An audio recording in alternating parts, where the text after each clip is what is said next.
Hi and welcome to this week's edition of Steve Moran Selects. We're previewing the final meeting of the Melbourne Festival of Racing. It happens Friday night at Moonee Valley, and we get to see the return of Black Caviar in the Pulse Pharmacy William Reid Stakes. Really looking forward to this, Steve. What about yourself? Yeah, certainly, Sean. Great way to finish the Festival of Racing with Black Caviar shooting for 11 from 11 tomorrow night. She'll surely do it. It might be a matter of the margin. You can bet on that. I'd be fairly optimistic about the margin if I was taking that option. Be great to see her there tomorrow night, and terrific support with the Sunline Stakes. And of course, she was that dominant winner last start in the Newmarket. She meets similar rivals again this time, and she doesn't meet them at the handicap conditions, underweight for age, so difficult to see him turning the tables. Yes, it looks fait accompli. In terms of trifectas and first fours, I think Crystal Lily and King Pulse, who ran reasonably well behind her in the Newmarket, in Crystal Lily's case, very well. They'll certainly be major contenders for those 2, 3, 4 slots. And I'd throw in True Persuasion. I know he's up a little in class and maybe was a fraction disappointing last week, but given his fantastic Moonee Valley record, and even when he steps to this level, he still runs well. So he's the other one I'd include: True Persuasion, Crystal Lily, King Pulse behind Black Caviar. You mentioned the Sunline Stakes for the mares over the mile as the support feature here. Early scratching of Set for Fame's changed this race a little. Yeah, certainly has. Interesting. I'm going to opt for the stablemate at a bit of odds here. Beku Adare. Now, Luke Nolan was down to ride even before the scratching. I don't know whether that's because he thought that Set for Fame probably wasn't going to run, or whether he's been impressed with Beku Adare and work. Gee, I like her. I've seen a bit of her in the UK. Her one run here in the spring in the Kunji was fantastic. She was set an impossible task by the Frenchman on that occasion. She ran very well. There's dynamite speed in this Sunline. They're going to go very hard. It'll be set up for a closer. I like her at a bit of odds.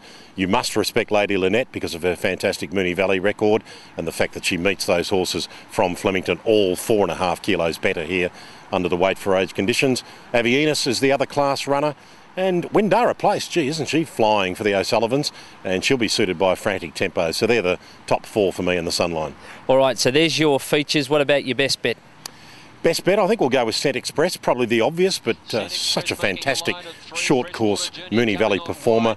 2 wins and a second to Psychologist, past 3 runs. It's an impeccable record. Little reservation with the rain, although Moonee Valley becomes a little bit track condition non-specific to me. Don't panic too much about rain at Moonee Valley, but certainly the drier the better for Scent Express. As long as you're not panicking about the rain now as we continue through this preview.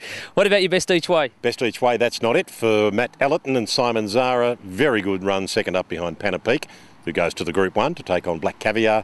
1 for 1 this course and distance, ideally suited by the Moonee Valley cushioned surface. Good speed in the race again is going to suit. That's not it. Pretty keen each way. And of course you mentioned Beku Adare earlier on as your best roughie. We can't forget Saturday's racing right around the country. Of course here at Caulfield it's Pink Ribbon Cup Day. Have you got a tip there for us? I like a nudger one who's going to go around with 50 kilos with the claim for Jordan Mannion.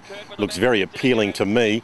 Good program at Caulfield. Belgietto I think will run well, and I own a couple of hares in Mahita. She's resuming, and I haven't spoken to the trainer in the last 24 hours or so, but a week or so ago, Steve, he said she's really come back well. Now I love that because trainers get less confident as it nears the race. So I reckon we should all have something on Mahita. What the heck? First up, she can run a race. Oh, there we go. There's an owner give us an inside secret there. Sydney, we see the Guineas up there and a good Victorian representation. Great Guineas. Jimmy Chu from New Zealand, of course. Something freakish about him.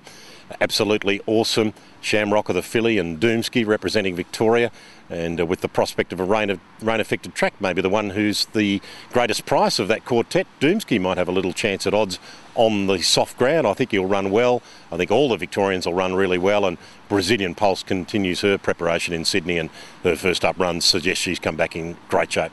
And of course a good Victorian representation across in Adelaide as well, the Group 1 mares there. So it's going to be a big weekend of punting. Good luck and thanks for your time. Thanks, Sean. Looking forward to the Valley tomorrow night. There we go. Steve's edition there of Steve Moran Selects. You can find all of his bets in this week's edition of Best Bets, and you'll find that at your nearest news agency. Good luck if you're having a punt. We look forward to seeing you trackside for the Festival of Racing finale at Moonee Valley.